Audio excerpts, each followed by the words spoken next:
கல்யாணம் ஃபிக்ஸ் ஆயிடுச்சா? தமிழ் மேட்ரிமோனிக்கு தேங்க்ஸ் சொல்லணும். 26 வருஷத்துக்கு முன்னாடி இதே தமிழ் மேட்ரிமோனி மூலமா தான் இவ அம்மாக்கும் கல்யாணம் பண்ணேன். கல்யாணம்னாலே தமிழ் மேட்ரிமோனி தான். கோவை தொகுதிக்கு என்ன மாதிரியான திட்டங்கள் வச்சிருக்கீங்க? 2021 5 காலம் என்னென்ன திட்டங்கள் கொண்டு வந்தீங்க? 2021க்கு பிறகு எங்களுடைய முதலமைச்சர்கள் கோவையில 10 தொகுதி எங்களுக்கு வெற்றி வாய்ப்பு இழந்திருந்தாலும் கூட 234க்கும் எங்க முதலமைச்சர் தான் சட்டமன்ற உறுப்பினராக இருந்து பல்வேறு திட்டங்களை நிறைவேற்றிருக்காங்க. கோவையை பொறுத்த வரைக்கும் ஒரு வரலாற்று சிறப்புமிக்க அடையாளமாக செம்மொழி பூங்கா மிக சிறப்பாக அடிக்கல் நாட்டி அந்த பணிகளை முடித்து முதலமைச்சரே திறந்து வச்சிருக்காங்க. அதே போல சர்வதேச தரத்தில் அமையக்கூடிய அளவிற்கான ஒரு தங்க நகை பூங்கா அந்த தொழில் செய்யக்கூடியவங்க கேட்டாங்க. அது முதலமைச்சர் அடிக்கல் நாட்டி இப்போ பணி நடந்துகிட்டு இருக்கு. அதே போல ஜிடி நாயுடு மேம்பாலம் 10 கிலோமீட்டர் தமிழ்நாட்டில் மிகப்பெரிய பாலம். அந்த உயர்மட்ட பாலத்தை கட்டி பொதுமக்களுடைய பயன்பாட்டிற்கு முதலமைச்சர்கள் திறந்து வச்சிருக்காங்க. 7 மாடி கட்டிடம் கொண்ட பெரியார் நூலகம் இப்போ முடியக்கூடிய தருவாயில் இருக்கு. அது மீண்டும் அரசு அமைந்தவுடன் முதலமைச்சர்கள் வந்து திறந்து வைக்க போறாங்க.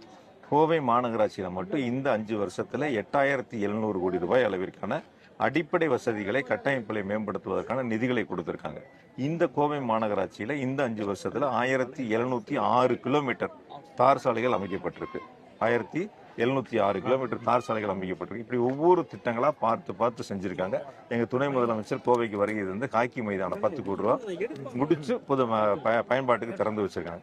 இப்படி வெஸ்டர்ன் பைபாஸ் அது 250 கோடி அந்த பணிகள் முடிச்சு முதலமைச்சர் திறந்து வச்சிருக்காங்க. இதெல்லாம் ஆளுங்கட்சி எதிர்கட்சின்னு பார்க்கல.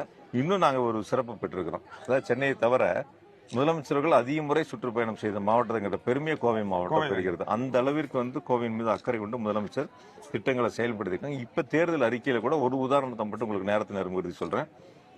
20 லட்சம் விவசாயிகளுக்கு பம்ப் செட் மீட்டர் பொருத்தப்படாத பம்ப் செட் வழங்கப்படும் சொன்னாங்க. அதுல விவசாயிகளும் பயன்படுறாங்க. எங்க கோவை மாவட்டத்தில் இருக்கக்கூடிய பம்ப் செட் உற்பத்தியாளர்கள் அந்த தொழில் நலிவடைஞ்சு வரக்கூடிய சூழல்ல 20 லட்சம் பம்ப் செட்டு அறிவிப்பை வந்து அவங்க முதலமைச்சரை பார்த்து நன்றி சொன்னாங்க. எங்க தொழில் நலிவடைஞ்சு வருது, இந்த நேரத்துல எங்களுடைய கோரிக்கையை ஏற்று தேர்தல் வாக்குறுதி கொடுத்து அரசு அமைஞ்சவுடன் நிறைவேற்றுவேன்னு சொன்னதுக்கு ரொம்ப நன்றின்னு சொல்றாங்க. அதனால வரக்கூடிய ஆண்டுகளிலும் கோவையினுடைய வளர்ச்சியில் முதலமைச்சர்கள் சிறப்பு கவனம் செலுத்துவாங்க. இப்ப கோவையில இருந்து இப்ப கரூர்ல இருந்தீங்க, கரூர்ல இருந்து இங்க கோவை வந்துட்டீங்க. கரூர் என்னவா இருக்க போது, அதோட வெற்றி வாய்ப்பு என்ன மாதிரி இருக்கும்? கரூரை பொறுத்த வரைக்கும் நான் நின்னாதான் ஜெயிக்கும் அப்படிங்கிறதுலாம் இல்ல சார். கரூரை பொறுத்த வரைக்கும் திமுகவை பொறுத்த வரைக்கும் இவரு நின்னாதான் ஜெயிக்கும்லாம் இல்ல சார். யாரு நின்னாலும் ஜெயிக்கும். அதுதான் கட்சி, அதான் நாங்க பாக்குற வேலை. அதனால கரூரை பொறுத்த வரைக்கும் எந்த சந்தேகமும் வேண்டியதில்லை. ஒரே இடத்துல திரு செந்தில் பாலாஜி இருக்கிறதுக்கும் வேறொரு நான் என் மனசுல என்ன சொல்லுவேன்னா, இந்த இடத்துல யாரு இருந்தாலும் சரி சின்னத்துக்கு ஓட்டு போடுறாங்க, தலைவருக்கு ஓட்டு போடுறாங்க. இப்ப இங்க கொடுக்குற வரவேற்பு எல்லாம் எனக்கான வரவேற்பு இல்ல, எங்க முதலமைச்சர் எங்க கழக தலைவருக்கான வரவேற்பு, அவர் செஞ்ச திட்டங்களுக்கான முதலமைச்சர் செஞ்ச திட்டங்களுக்கான வரவேற்பு. அப்படிதான் நான் பாக்குறேன். அதனால கரூரை பொறுத்த வரைக்கும் நான் நின்னாதான் ஜெயிக்கணுங்கிறதுல யாரு நின்னாலும் ஜெயிப்பாங்க. முதலமைச்சர் அறிவிச்சிருக்கிற வேட்பாளர் மகத்தான வெற்றி பெறுவார். கரூரை பொறுத்த வரைக்கும் 4 தொகுதி இந்த முறை உதயசூரியன் ஜெயிக்கும். 2026ல திமுகவுக்கு ஏன் ஓட்டு போடணும் இந்த எலெக்ஷன்ல? அதாவது மத்தியில் இருக்கக்கூடிய ஒரு ஒன்றிய அரசு தமிழ்நாட்டிற்கு எந்த விதமான சிறப்பு திட்டங்களையும் செயல்படுத்தல. ஏதாவது ஒரு திட்டம், சிறப்பு திட்டம் பிஜேபி அரசாங்கத்தில் தமிழ்நாட்டுக்கு கொடுத்தாங்கன்னு சொல்லுங்க. இந்த திட்டத்தை செயல்படுத்துறாங்க. கோவையை பொறுத்த வரைக்கும் ஒன்றிய அரசு எந்த விதமான சிறப்பு திட்டங்களையும் செயல்படுத்தல. தமிழ்நாட்டுக்கு கொடுக்க வேண்டிய நிதியை தொடர்ந்து கொடுப்பதற்கு மறுக்கிறாங்க.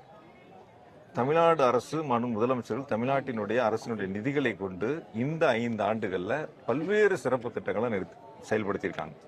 குறிப்பா வந்து கலைஞர் மகளிர் உரிமை தொகையா இருக்கட்டும், விடியல் பயணமா இருக்கட்டும், நான் முதல்வராக இருக்கட்டும், புதுமை பெண்ணா இருக்கட்டும், தமிழ் புதல்வனா இருக்கட்டும், காலை உணவு திட்டமா இருக்கட்டும், இல்லம் தேடி கல்வி, மக்களை தேடி மருத்துவம், 2 லட்சம் விவசாயிகளுக்கு இலவச மின் இணைப்பு, தாய் மாணவர் திட்டம், அன்பு கரங்கள் திட்டம், இப்படி எண்ணற்ற திட்டங்கள் சொன்னா நிறைய சொல்லணும்.